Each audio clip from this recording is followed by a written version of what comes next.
سب کو جانتے ہیں کہ ہمارے صدر محترم ہیں، اس مسجد کی بنیادوں سے وہی صدر ہیں۔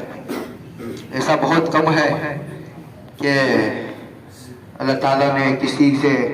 پوری زندگی صدر کے عہدے کی حوالے سے خدمت لیا ہو، ایسا بہت کم ہوتا ہے۔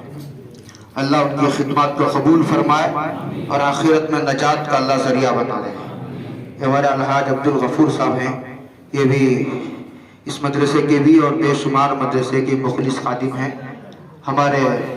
الحاج ذبیح اللہ صاحب ہیں، سابق کیشیئر صاحب ہیں، اور ہمارے یہاں جناب ایوب بھائی سیدھے ہاتھ کی طرف بیٹھے ہیں، یا اللہ صلاح کی طرف، یہ اس وقت ہمارے جو ہے کمیٹی کے ذمہ دار ہیں، اور ہمارے شبیر بھی ہیں، یہ بھی مدرسے کے ماشاءاللہ خادم ہیں، اور امجد بھی ہیں، ادھر ہمارے ایوب بھی بیٹھے ہیں، یہ سب مدرسے کے ہمدرد اور خیر خواہ ہیں۔ اور آپ حضرات کو سنانے کی بات یہ ہے کہ ہمارے علم کی معلومات کے مطابق اور جو تفصیلات ہمارے پاس رجسٹر میں مفتی عمر فاروق صاحب سامنے آ جائے، مولانا یوسف صاحب بھی سامنے آ جائے، یہ جتنے آپ سامنے آپ حضرات دیکھ رہے ہیں، اس میں تقریباً حضرات حافظ ہیں، اور یہ 10 سالہ عرصے میں 10-11 سالہ عرصے میں تقریباً 122 طلبہ حافظ ہوئے ہیں۔ اس میں یہ 20 طلبہ کی دستار بندی ہوئی ہے، 103 طلبہ کی دستار بندی باقی ہے۔ اور آپ حضرات کو یہ سن کر خوشی ہوگی کہ یہ حضرات جو آپ حضرات کے سامنے ہیں، یہ سب ہم سب کی محنتوں کا نتیجہ ہے جو اللہ نے ہمیں عطا فرمایا ہے۔ ہمارے پلے کوئی عمل ایسا نہیں ہے جس کا حوالہ دیا جا سکے۔ انہی طلبہ سے امید ہے کہ آخرت میں اللہ ان کو ہماری نجات کا ذریعہ بنا دے۔ کہیں اس میں کئی علماء، کئی حفاظ ایسے ہیں جو ہمارے پاس پڑھ کر گئے اور انہوں نے عالمیت مکمل کی اور امامت کر رہے ہیں، خطابت کر رہے ہیں، کئی مکتب پڑھا رہے ہیں، مدرسہ پڑھا رہے ہیں، اور کئی حفاظ ہیں، کئی پڑھ رہے ہیں مدرسوں میں، کوئی لکھنؤ میں پڑھ رہے ہیں، کوئی الکلیۃ السعودیہ میں پڑھ رہے ہیں، کوئی دارالمبارکہ میں، دارالعلوم سبیل الرشاد میں، کوئی جامعہ اسلامیہ مسیح العلوم میں، کوئی میل اشارم میں، اور اس طرح ملک کے مختلف مدارس میں ہمارے طلبہ پڑھ رہے ہیں، اور کئی پڑھ کر فارغ ہو گئے اور قاری بن گئے، اور جو ہے وہ دین کی مختلف شعبوں میں کام کر رہے ہیں۔ کئی دن سے خیال تھا کہ ان حضرات کو بلایا جائے کہ یہ کہاں ہیں، کس حال میں ہیں، کیا کر رہے ہیں، کہیں یہ اپنی لائن تو نہیں بدل لیے، ان کا لباس جو ہم نے دے کر بھیجا تھا وہ باقی ہے یا انہوں نے تبدیل کر دیا ہے، وہ چہرہ جو ہم نے ان کو دے کر بھیجا تھا وہ انہوں نے بدل لیا ہے، حالات سے متاثر ہو گئے، وہ چہرہ باقی ہے۔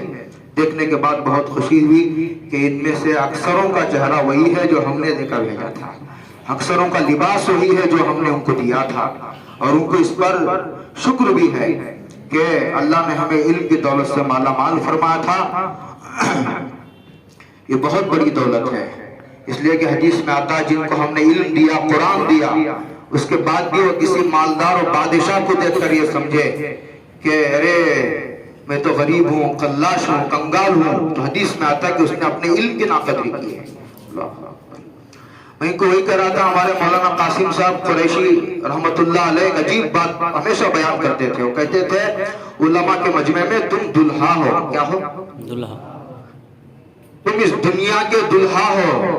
اور دلہا اس فکر میں ہے کہ مجھے کھانا کہاں سے ملے گا، اور کہتے تھے تھوڑا سنبھل کر کے، ارے تم تو وہ ہو کہ جس کی برکت سے ہزاروں باراتیوں کو کھانا ملنے والا ہے۔ تم کو بادشاہوں کو دیکھ کر احساس کمتری میں مبتلا ہونے کی ضرورت نہیں ہے، بادشاہ کو تمہاری دعاؤں کی ضرورت ہے۔ تم کو یہ نہیں معلوم کہ مالداروں کو مال تمہاری دعاؤں کی برکت سے ملا ہوا ہے۔ اس لیے میں نے ان سے صبح سے یہی سمجھا رہا ہوں کہ تم کو یہ لائن نہیں چھوڑنی ہے کہ پڑھ پڑھ کر کوئی گیارہ میں جا رہا ہے، کوئی ٹماٹر بیچ رہا ہے، نہیں، تم کو حضور کے مشن کو اپنے سینے سے لگا کر چلنا ہے،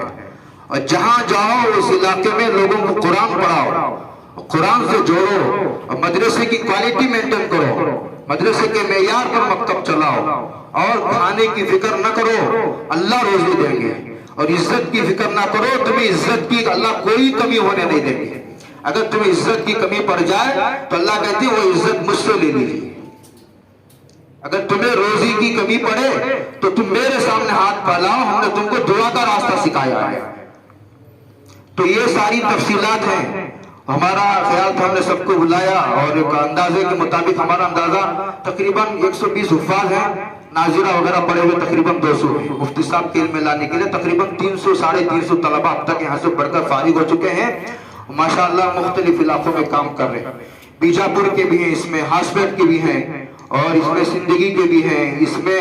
داونگیرے کے بھی ہیں، شیموگا کے بھی ہیں، میسور کے بھی ہیں، بنگال کے بھی ہیں، اور بہار کے بھی ہیں، یو پی کے بھی ہیں، اس میں جھارکھنڈ کے بھی ہیں، پورے ملک بھر کے طلباء ہیں، ماشاءاللہ خدمت انجام دے رہے ہیں۔ اللہ تعالیٰ کی خدمات کو قبول فرمائے، اور یہ قرآن کریم کی خدمت کو اپنے زندگی کا مقصد بنائیں گے انشاءاللہ۔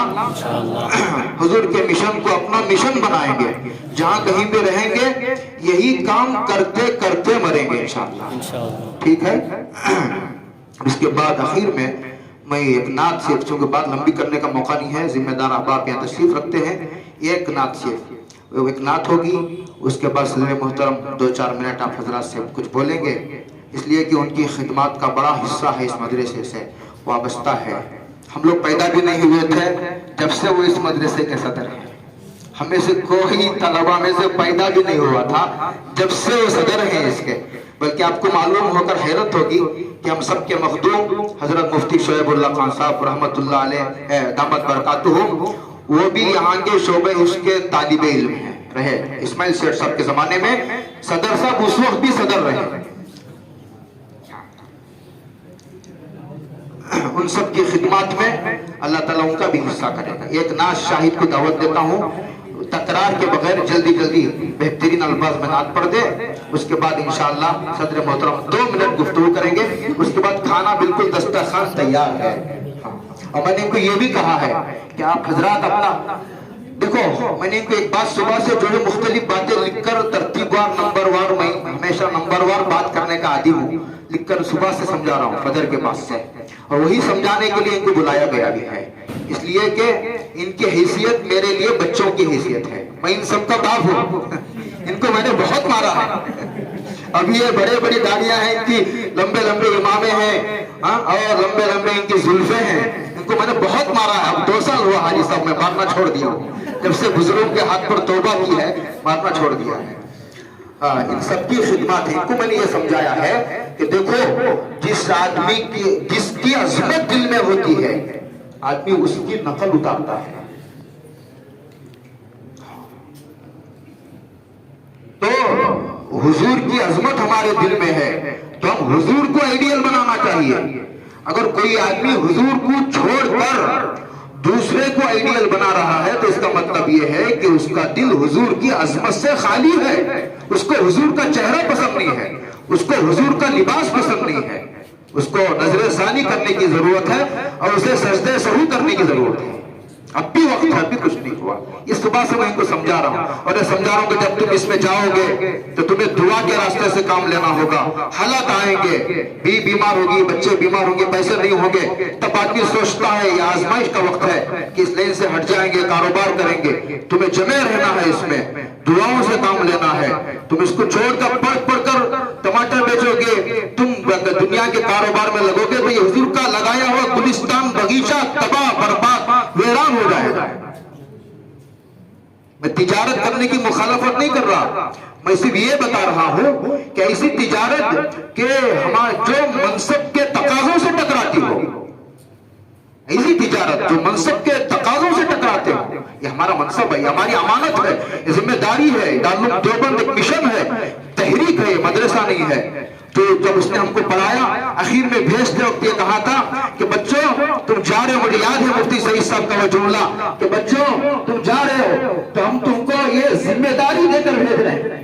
کہ جس علاقے میں جاؤ اس ویرانے کو آباد کرنا یہ تمہاری ذمہ داری ہے۔ اور یہ فرمایا تھا کہ ہر جگہ جانا اب میرے بس کا نہیں رہا، میں بوڑھا ہو چکا ہوں۔ ہمارے زمانے بھی حضرت کی عمر 65 تھی، حضرت نے روتے ہوئے یہ فرمایا تھا کہ بچوں تمہارا کام دیکھنے کے لیے میرے پاس طاقت نہیں ہے، اور یہ فرمایا تھا کہ 2-3 تحریری ذمہ داریوں کو میں نے اپنے ذمہ لیا ہے، اس وجہ سے ہر طالب علم کے کام کو دیکھنے کے لیے میرے پاس وقت نہیں ہے، میں بوڑھا ہو چکا ہوں، ورنہ میرا جی چاہتا ہے کہ علاقوں کو دورہ کر کے ہمارے ہر طالب علم کے کام کو دیکھا جائے اور ان کو دعائیں دی جائے، اور ہمارے بعد اس کام کو سنبھالنے کے لیے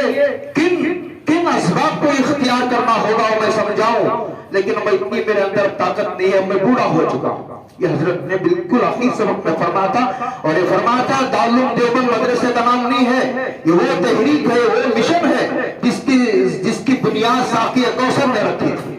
اور یہ فرمایا تھا جہاں بھی جاؤ تم جو ہے اس دین کے مشن کو اپنے سینے سے لگا کر اس کے لیے رات دن ایک کر دو، ایڑی چوٹی کا زور لگا دو، اپنی جوانی کو اس پر نچھاور کر دو، یہ فرمایا تھا۔ آخر میں اب زیادہ بات کا موقع بھی نہیں ہے، میں اس شاہد کو ہمارے سابق طالب علم یہاں کے حافظ محمد شاہد ہمارے خاص بستی ہے وہاں کے امام و خطیب بھی ہیں ماشاءاللہ، قرآن بہت اچھا پڑھتے ہیں، یہ نعت خوان بھی ہیں، اللہ نے ان کو بہترین آواز دی، اللہ ان کی آواز کی حفاظت کرے، نظر بد سے بچائے، اور اللہ تعالیٰ نے جو ہے مرد کی، جیسے میں سنا کرتا تھا اپنے بڑوں سے، مرد کی خوبصورتی اس کے آواز میں ہوتی ہے، جلیل آسان نہیں آباد کرنا گھر محبت کا، یہ ان کا کام ہے جو زندگی برباد کرتے ہیں، جلیل آسان نہیں آباد کرنا گھر محبت کا، یہ ان کا کام ہے جو زندگی برباد کرتے ہیں۔